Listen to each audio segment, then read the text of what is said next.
Seneca believed that anger should not merely be controlled but eradicated entirely, as he viewed it as inherently destructive. A prominent Roman philosopher, playwright, and advisor to Emperor Nero, Lucius Annaeus Seneca was a central figure in Stoic philosophy. He described anger as a form of temporary madness, arguing that even when it seems justified, acting on anger disrupts our reason and sanity. Seneca delved deeply into this topic in his work De Ira, on anger, where he defines anger, explains its dangers, and provides Stoic strategies for preventing and managing it. In this video, we'll explore 8 practical ways to control our anger based on Seneca's timeless teachings. Number 1. Recognize that anger is destructive. Seneca argues that we can prevent ourselves from becoming angry if we consistently remind ourselves of all the negative aspects of anger and form a proper understanding of it. The first step in managing anger, according to him, is recognizing just how harmful this emotion can be. While we agree with Aristotle's view that anger isn't inherently bad, it can be justified when expressed at the right time and in the appropriate context. Aristotle believed that virtue exists in a balanced middle ground, and in the case of anger, the virtuous position is good temper. This lies between two extremes: irascibility, which is excessive anger, and lack of spirit, which is an absence of enough anger. However, for the Stoics, there is no such thing as a proper level of anger. This doesn't mean that one should be passive in the face of injustice, but for the Stoics, anger is seen as unnatural because it is irrational and disruptive to society. Seneca particularly argued that anger is always a vice, with very few exceptions, citing 3 main reasons for this view. Number 1. Anger makes you a slave. When we are consumed by anger, we become its captive. It clouds our judgment, leading us to make choices we'll later regret. Anger shuts us off from considering the future and the repercussions of our actions, overpowering our rational mind and taking control of our impulses. In the heat of the moment, anger drives us to act in ways that might feel satisfying immediately, but steer us away from our deeper values and long-term goals. Number 2. Anger cannot be slowed down. According to Seneca, anger is a binary emotion. Once it takes hold, it moves with a force far more intense than other feelings. The moment you recognize your anger, you are already under its control. While you're in the grip of anger, all other options fade from view, and you rush headlong into a destructive and chaotic path. In that state, there's no desire for calmness, anger simply exists on its own. Number 3. Anger is contagious. Seneca argues that anger fuels mob-like behavior, as it is particularly contagious within social groups. Unlike other emotions, anger spreads swiftly, and once it reaches a critical point, the individuals within the group merge into one unified, furious entity. In such a state, they act in perfect harmony, driven by a collective desire for chaos. Understanding the destructive power of anger, it becomes essential to reduce our attachment to it. Merely pushing anger away or disliking it is not enough, we must also have a goal to work toward. In Stoic philosophy, that goal is tranquility, a state of calmness and serenity. Number 2. Recognize your anger triggers and learn to control them. Seneca teaches us that the best course of action is to address a sickness as soon as it appears. In the same way, when anger begins to arise, we should limit our words and control our emotions. He emphasizes the importance of becoming aware of the triggers that spark our anger. By recognizing these triggers in advance, we can respond to our anger more effectively.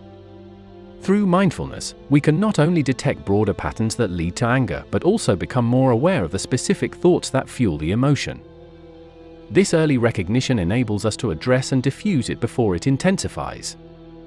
Some common triggers for anger include being treated unfairly, such as when someone cuts in front of you in a line or when your boss gives you an incorrect performance evaluation.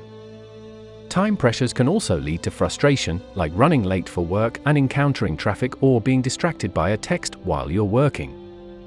Betrayal or disappointment can also be triggers, for instance, when your partner cheats or when a promised promotion is withheld. Attacks on self-esteem, such as receiving a bad grade or being rejected, can fuel anger.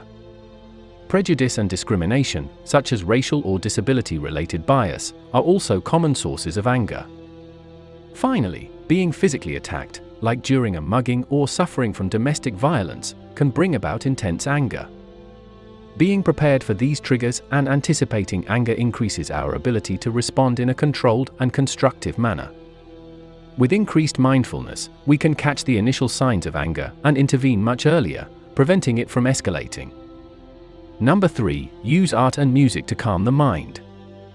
Seneca suggests that individuals with a hot temper should avoid overly demanding studies or, at least, engage in activities that won't overly exhaust the mind.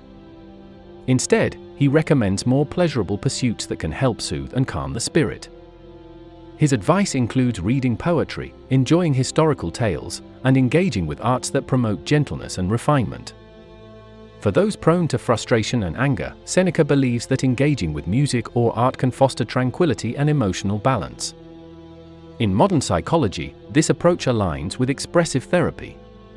This therapeutic method encourages individuals to release built-up anger through physical expression, such as yelling, screaming, or hitting pillows, often symbolizing unresolved issues or past emotional pain.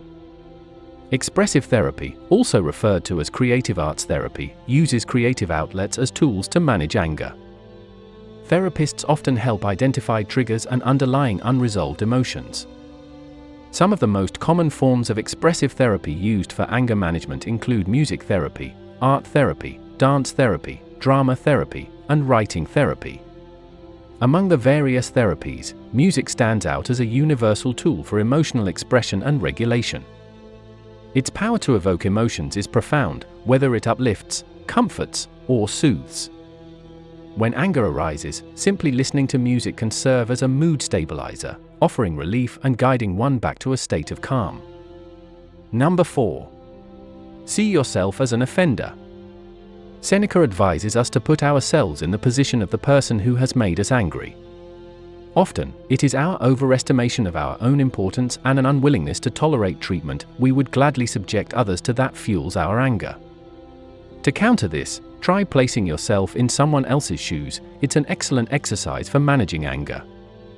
When we get angry, we tend to fixate on the behavior of others, feeling outraged by their actions. However, the truth is, at some point, we've likely behaved in similar ways. Ask yourself, how often have I acted poorly? Have I ever been harsh or aggressive?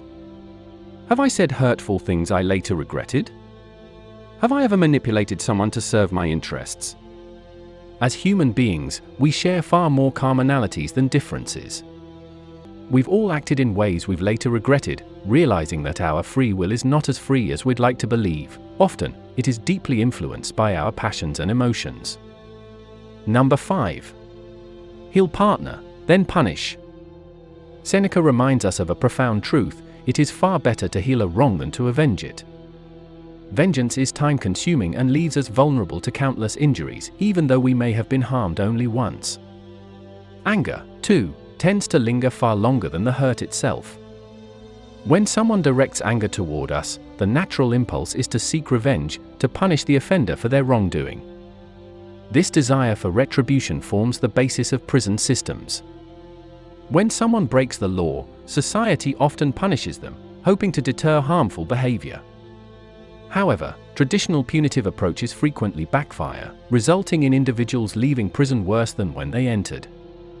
At its core, a prison system driven by punishment reflects a cycle of revenge.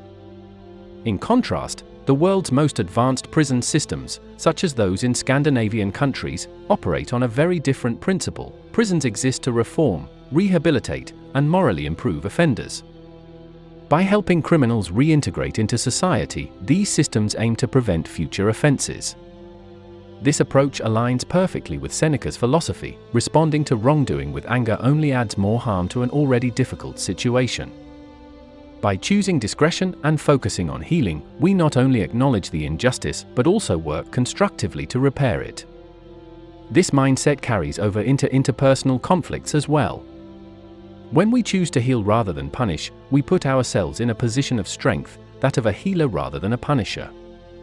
Revenge is inseparable from anger, and if anger itself is harmful, the true goal should be to eliminate it, both in ourselves and in others. By doing so, we replace cycles of resentment with restoration and growth.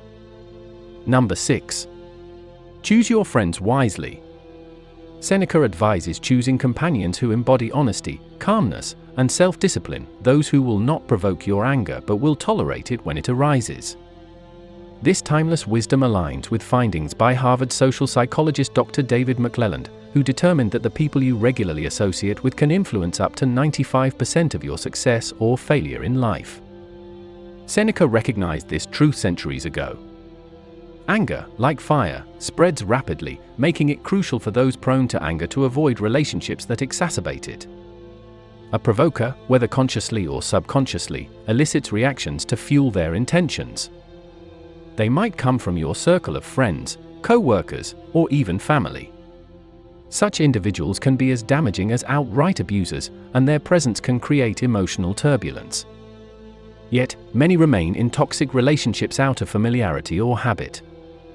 To achieve mental tranquility, it is essential to maintain relationships that foster happiness and reduce stress rather than create turmoil. Seneca further emphasizes the value of resisting curiosity for peace of mind. Even in ideal relationships, curiosity can lead us astray, whether it's wondering what a friend might have said behind your back or peeking at your partner's messages. Seeking out information that will likely cause distress is counterproductive if your goal is a calm and undisturbed mind. To nurture inner peace, surround yourself with uplifting people and let go of unnecessary curiosities that threaten your emotional balance. Number 7. Don't seek reasons to be angry.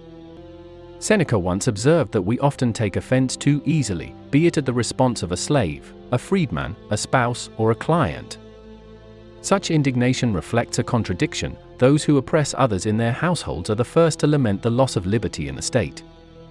This stems from an inflated sense of self-importance. We live cushioned by comfort and luxury, and this soft existence renders us thin-skinned and prone to frustration.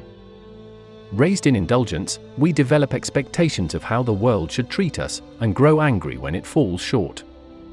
We fume over trivial matters, misplacing our belongings, dealing with rude drivers, or hearing a friend's inappropriate joke. In those moments, anger can feel oddly satisfying, a false sense of empowerment or freedom. But life is full of imperfections and unmet expectations.